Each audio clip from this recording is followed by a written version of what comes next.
أعوذ بالله السميع العليم من الشيطان الرجيم بسم الله الرحمن الرحيم الحمد لله رب العالمين وبه نستعين وصلى الله على سيدنا محمد وأتقته الطاهرين وعن الله دائهم أجمعين إلى يوم الدين. Aujourd'hui je vais vous parler d'un compagnon exemplaire de l'imam al-Hussein alayhi salam, Bachar el-Adarmi radiyallahu alayhi.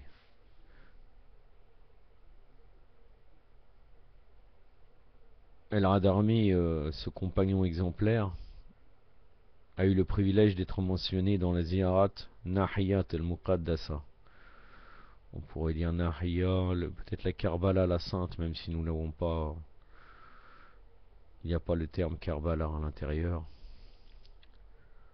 Ou bien du centre suprême, c'est-à-dire c'est un ziyarat de l'imam al-Mahdi.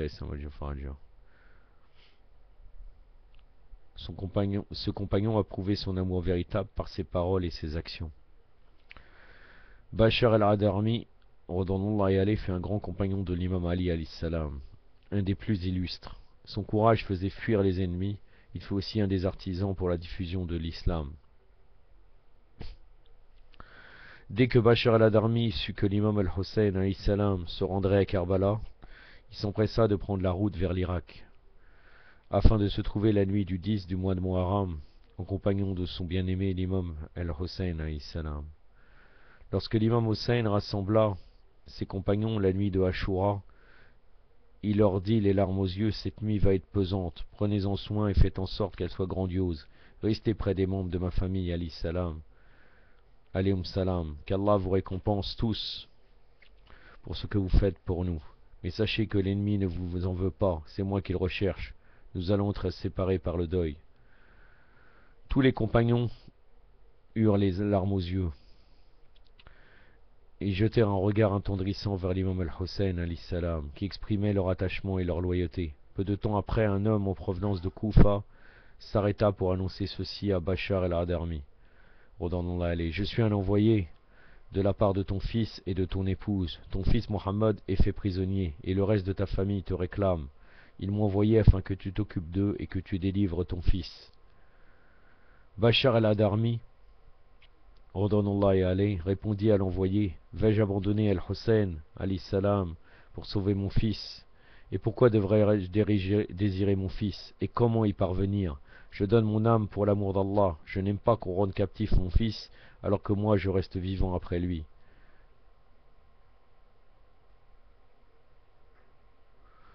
Bien sûr, cette parole ne veut pas dire que Bachar al-Adarmi n'aimait pas son fils. Bien au contraire, mais l'affection qu'il éprouvait pour l'imam al-Hussein alayhi salam était bien plus forte. Bachar al-Adarmi poursuivit: que deviennent l'attachement et l'affection pour l'imam al-Hussein alayhi salam? Que reste-t-il des relations avec ses enfants? Comment est-il possible de me séparer de la lignée du saint prophète de l'islam, sallallahu alayhi wa alayhi, en l'occurrence l'imam al-Hussein, pour m'empresser de délivrer mon fils?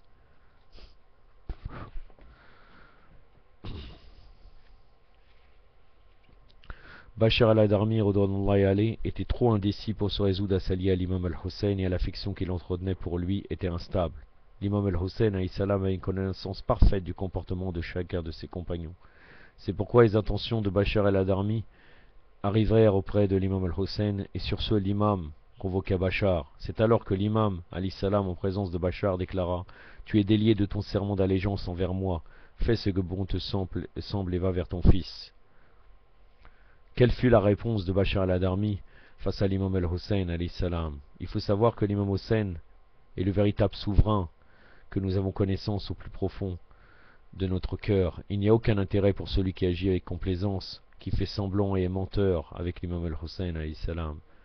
Bachar al-Adarmi avait pourtant des égards face au véritable souverain, auquel on doit un amour exclusif sans équivoque. La réponse de Bachar sortait de son cœur, complètement bouleversé et tiraillé, malgré qu'il fût empreint d'amour, de tendresse et de compassion. Sayyid ibn Taous rapporte les paroles de Bachar à l'imam al-Hussein alayhi salam.